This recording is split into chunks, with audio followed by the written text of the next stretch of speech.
Hi, welcome back to the channel. My name's Rebecca, I'm 45 years old and I used to suffer from multiple sclerosis, but I no longer experience any of the symptoms since starting the carnivore diet 2 years ago.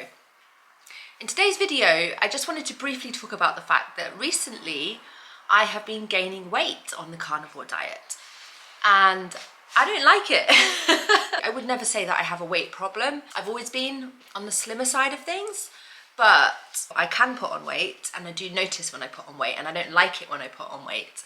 So it has been bothering me and I just wanted to talk about maybe the reasons why that might have been and also potentially how I can help myself to get back to the weights that I was happy with. When I first started the diet, I was amazed because I had just hit my 40s and I'd started to see the effects of my very heavily carbohydrate-based diet and I was quite bloated. Also, of course, I had been struggling with extreme neurological fatigue for 7 years and that had done me no good whatsoever. So I'd been kind of sofa bound for a long time and not exercising as much as I would have done before I got MS.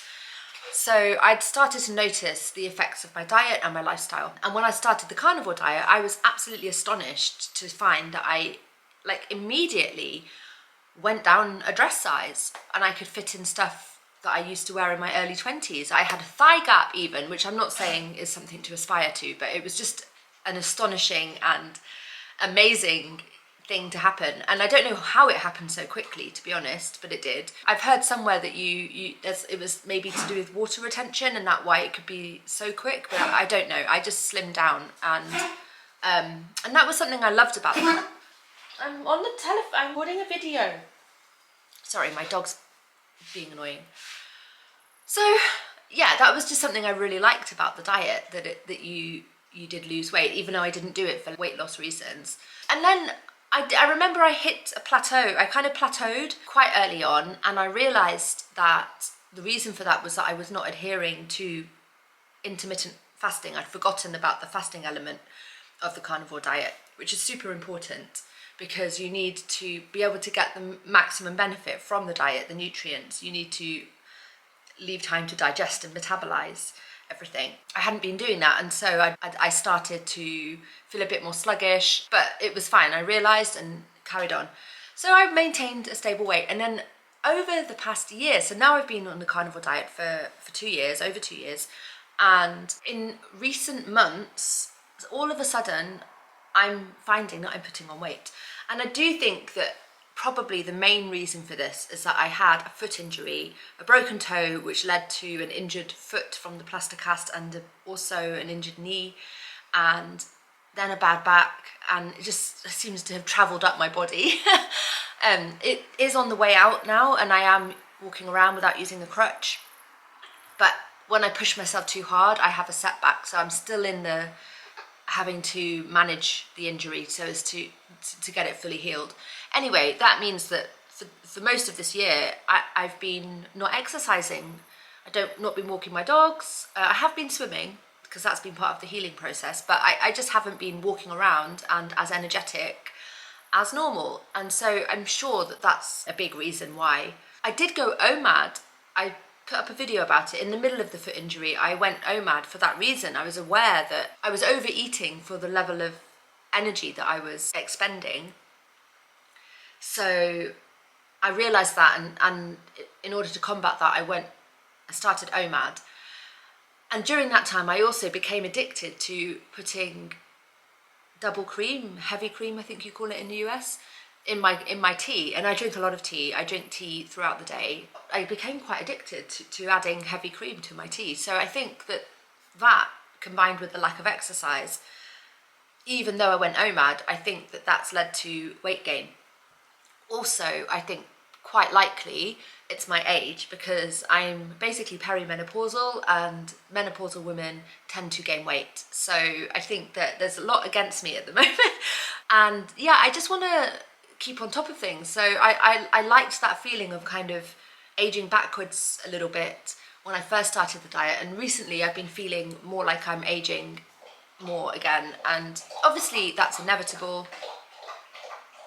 Oh, my dog's shrinking. I mean, obviously aging is inevitable, we all age, and that's fine, I accept that, but I also would like to age and feel energetic and feel my best self as that happens. So what I think I need to change first and foremost is my mindset, because maybe because of the injury, maybe because I've been experiencing some very destabilizing legal problems over the course of the past year as well.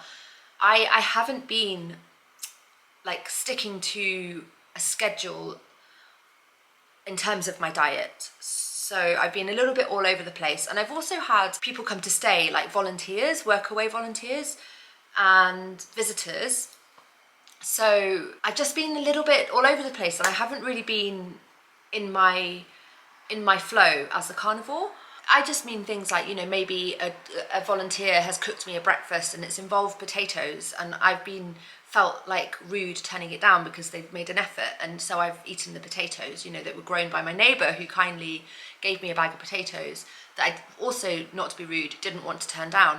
So just things like that, where I've had the high fat and then eaten, you know, some potatoes, and then I've got carbohydrates in my system, and that on top of the lack of exercise and the fact that I've not been sticking so much to the fasting because I've just been not in control on a mental level, I think that that's possibly a reason why I'm in this situation, which isn't a terrible situation. So I think that first and foremost, I'm going to fix my mental approach to the diet, get back into a routine, and now that my foot is nearly healed, I'm going to try gentle exercise. I've cut out the double cream, the heavy cream from my tea. I'm just adding milk to my tea, and I'm not going to worry about it because it's not a big deal. I'm not overweight, and I'm not doing this for weight loss reasons anyway, but I just thought I'd film this video and just throw it out there. Okay, so my memory card ran out of space. I'm not sure why, because I've been deleting stuff from it. Anyway, I'm gonna have to look into that. So yeah, this is just a really short video. That's my update, that I'm gaining weight.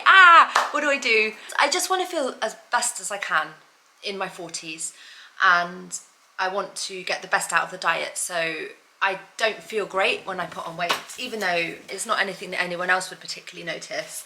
I still just don't feel so great to do that. Oh, another thing, I am actually like moving more and more towards lamb, which is a fattier meat, but I think that is a good move, because what I find is that the beef in Asturias is really quite expensive for if you want a decent cut, if you want like a ribeye. And then the cheaper cuts, they tend not to have fat on them. They can, you know, if you get minced beef, ground beef, or chunks of beef, like for stews, that's what you can ask for that. They'll just give you the cheapest cuts, and they never have fat on them, and I don't enjoy that as much. Whereas lamb, when I buy lamb in the supermarket, it tends to be fattier, and that actually fills me up much more and satisfies me much more than the beef cuts that I can afford. So I'm going to continue doing that. I just really like lamb. I like it a lot more than I like beef. I do like beef, obviously, but lamb just completely satiates me. So I'm going to just move more towards lamb. I'm going to approach the diet as mindfully as possible, sort of start fresh type thing. I'd be just interested to hear what you guys have to say on the topic.